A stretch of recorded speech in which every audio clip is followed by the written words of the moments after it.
এটা কিন্তু একটা ওয়ার্ল্ড গ্রেভইয়ার্ড। হসপিটাল গেছিলাম, এক্সারসাইজও করতে পারিনি, বৃষ্টিতে ভিজি অবস্থা খারাপ, আমি শুয়ে আছি। এইমাত্র বাড়ি ঘুম থেকে উঠলাম।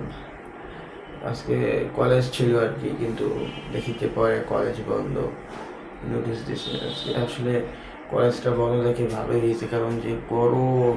মানে ফ্রেশ হয়ে আসলাম আর কি, এখন নাস্তা করবো। সকালে আসলে আমার একটা বদ অভ্যাস ছিল। বদ অভ্যাসটা হচ্ছে কি, যে আমি ছোট থেকেই না একটু মাথা ব্যথা ছিল আমার। আর মাথা ব্যথা দিয়ে না, আমার মেনলি আমি এত চা খাইতাম ছোট থেকে আর কি, আমার চা খাওয়ার অভ্যাস করছিল আর কি আমার বাড়ির লোকজন। এই চা খাওয়াটা আর কি, দুধ চা, হ্যাঁ, ছোটো থেকে আমি এই জিনিসটা অনেক কষ্টে বাদ দিছি। আমি এখন সকালে কোনো কিছুই খাই না আর কি। আমি যেহেতু এক্সারসাইজ করি, বডি ওয়েটে ট্রেনিং করি, আমি এই জন্য সকালে ব্ল্যাক কফি খাই একটা, আর হচ্ছে আমার একটা ডিম পোচ খাই। আমি আগে দুইটা করে ডিম পোচ খেতাম, বাট এখন মানে আমার রুটিন অনুযায়ী আমার একটা ডিম পোচই স্যুট করে আমাকে। আমি সকালে বেশি হেভি মিল নিই না, তো আমি একটা ডিম পোচ খাই এখন, আর একটা ব্ল্যাক কফি খাইতাম। এখন ব্ল্যাক কফিটা আমি চেঞ্জ করছি, কেন ব্ল্যাক কফিটা এখন খাই না। ব্ল্যাক কফিটা ওই ক্যাফিনের জন্য খাইতাম আর কি, কাইন্ড অফ এনার্জি দিত। এখন আমি খাই হচ্ছে creatine. This is pretty much ইট। আমি এখন এই একটা ডিম পোচ খাবো, পানি পানি খাবো না, এখানে মেনলি ক্রিয়েটিনটাই করবো। ক্রিয়েটিনটা আমি নামটা দেখাচ্ছি না, যেহেতু আমাকে স্পন্সর করেনি। ফ্রেন্ড সার্কেলের মধ্যে এইখানে না, গ্রাম যে আছে, গ্রামের আশেপাশে কোনো গ্রামের মধ্যে গিয়ে আমরা কিন্তু ওই খুব যখন গরম পড়ে সেলো মেশিনে যে জমি চাষ পানি দেয় যে আর কি, এক কথায় মোটর মেশিন না সেলো মেশিন, যেটাই হবে আর কি, ওইখান থেকে যে পানি আসে, আমরা সবাই আর কি গ্রামের মধ্যে যাই খুঁজি যে এই জিনিসগুলো কোথায় হচ্ছে। তাহলে ওখানে যাই সবাই মিলে আর কি, এমনি গোসল করি করি, তারপরে ফের পরে চলে আসি। তো দেখি আজকে যাওয়া যায় নাকি, বন্ধুদের সাথে কথা বলি, যদি যাওয়া যায় আমি আপনাদেরকে দেখাবো।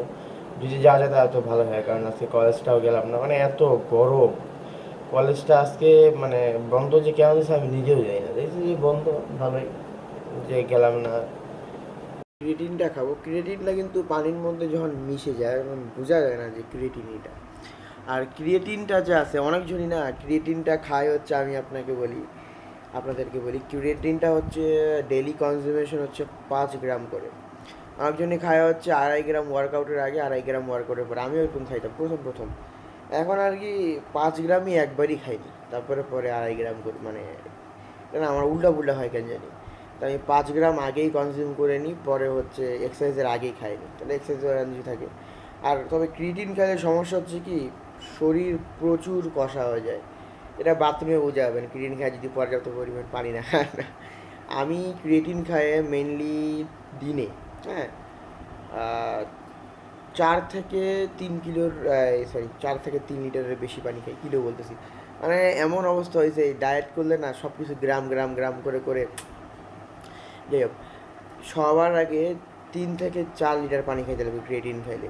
ক্রিয়েটিনটা আসলেই ভালো, এনার্জি বুস্ট করে। আর ক্রিয়েটিন যদি না খায় কেউ, আমি বলবো সকালবেলা ব্ল্যাক কফি যে আছে, একদম কোনো চিনি ছাড়া, গরম পানি আর মানে গরম পানি আর কফিটা একদম কড়াভাবে ব্ল্যাক কফি, এটা অনেক ক্যাফিন থাকে, তো ওই শরীরের জন্য অনেক ভালো। আর আমি কিন্তু বডি ওয়েট, আমি তখন বললাম না বডি ওয়েট এক্সারসাইজ করি, কারণ আমার কেন জানি মনে হয় বডি ওয়েট এক্সারসাইজটা আমার ভালো লাগে।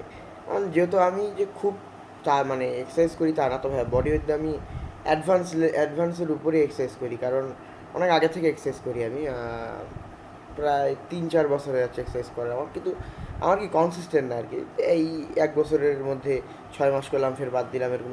তবে এইবার আর বাদ দিইনি, এবার আমি ধরছি মনে হয় 2 মাস হইলো আর কি ধরার, এইবার আমি আর কোনো বাদ দিইনি। বাস স্ট্যান্ডের রাস্তা বলে, আমি যাচ্ছিলাম হচ্ছে আমাদের হাসপাতালে।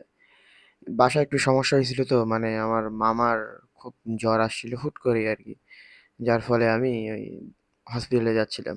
মাত্র খালি আসলাম, হসপিটাল গেছিলাম, এক্সারসাইজও করতে পারিনি। আর লাকিলি বৃষ্টি আসতেছে উপরে, বৃষ্টি বৃষ্টি হয়ে ভালোই হলো, মানে এত গরম। আমাদের এখানে মেবি 37 ডিগ্রি হবে, এখন বৃষ্টিতে ভিজি অবস্থা খারাপ, আমি শুয়ে আছি। ওই যে আমার আন্টি বলতে ছবি তুলবে। সারাদিন বিজি ছিলাম অনেক, মানে হাসপাতালে এত ভিড় ছিল। তারপরে আসে আমি এত ক্লান্ত ছিলাম, আমি এক্সারসাইজ করলাম, তারপরে হচ্ছে গোসল করলাম। এখন হচ্ছে একটু বাইরে যাবো আর কি, ভালো লাগতেছে না একটু বাইরে থেকে ঘুরে এসে। আমি যতই এক্সারসাইজ করি না কেন, মানে এই লিটারালি পরোটা আর ডাল এটাকে আমি কখনো না করতে পারি না। যদিও আমি 3টা পরোটা খাইছি আর কি, আমি গেছিলাম হচ্ছে সেনুয়ার ওই দিক। সেনুয়া আমাদের ওখানে একটু গ্রামের সাইডই পড়ে আরকি। আমি রিক্সা নিয়ে গেছিলাম। আমি, আম্মা আর খালামণি। আমি এত পরিমাণ পরোটা খাচ্ছিলাম, মানে এতদিন পর ডায়েট থেকে আমি পরোটা খাচ্ছি, মানে খুব ভালো লাগতেছিল আমার। আমি খালি খাইয়ে যাচ্ছিলাম। আমাকে তাকাতে গিয়ে আম্মা আর খালামণি মোগলাই অর্ডার দিছিল। আর আমি তো এতদিন পর ডায়েট ভাঙ্গে আমি বলছি, "নাহ, মোগলাইটা একটু টেস্ট করে দেখি।" খাওয়া শেষ করে এইটা হচ্ছে সেনুয়ার রাস্তা, হ্যাঁ? আমি এখানে এই জায়গাটা আগে একদমই ছোট ছিল, মানে নিচা ছিল এটা, একদমই নিচা জায়গা ছিল এটা, কিন্তু এখন আর নিচা নেই, এখন এখানে ব্যবসা দিয়ে করে আর কি, চূড়া টুলা এইসব বানায়। এটা কিন্তু একটা ওয়ার্ল্ড গ্রেভইয়ার্ড, হ্যাঁ, এটা একটা গোরস্থান, কিন্তু পিছনেও গোরস্থান আছে, সেটা আমি ছাড়ে আসছি, তখন রিক্সায় ছিলাম, ওইটা আমি ভিডিও করিনি। পরোটা খাইলাম এখন। এইখানে পরোটা পাওয়া যায় কিন্তু ভালো চা পাওয়া যায় না, ভালো চা দোকান আবার সামনে আছে, যদি শুধু চাই হয় আর কি। অনেক ফেমাস আর কি চায়ের জন্য এটা, এখানকার লোকাল চা, তবে চাটা প্রচুর ফেমাস। প্রথম গোরস্থান হলো এটা, তখন যেটা বলছিলাম। গোসল করে আসলাম, মানে এত ঘামে গেছি। ঘামে যাওয়ার পর আমি যখনই বাইরে যাই, বাইরে থেকে এসে গোসল করি, ফের রুজু করলাম, নামাজ পড়বো। নামাজ পড়ে দেখা হচ্ছে। এইমাত্র আসলাম আর কি ভাত খায়। নামাজ শেষ করে আসলে আমি ভাত খেতে চাচ্ছিলাম না, আম্মা বললো যে খায় নাও, কারণ আমি তখন পরোটা খাইলাম না, ক্যালোরি বেশি খাই ফেলছি, তো আম্মা বললো খাও, জোর করলো, তখন আর ইয়ে করলাম না। আসলে আমি সবসময় তো আর ট্যুরে যাওয়া পসিবল হচ্ছে না, তাই আমি ভাবলাম যে আমি আমার ডেলি জীবনে যেই সব জিনিস করি দৈনন্দিন জীবনে, তো এইগুলো দেওয়া শুরু করি আমি, সেক্ষেত্রে ওগুলো দিচ্ছি আমি। ও হ্যাঁ, আর আমার এই যে চোখের মধ্যেই আমার মনিটরটা অন আছে, তখন এই মনিটরটা সামনে, যার ফলে রিফ্লেকশনটা সামনে আসতেছে। আজকের ব্লগটার জন্য এইটুকুই, আর দেখা হচ্ছে পরের ব্লগে। খোদা হাফেজ।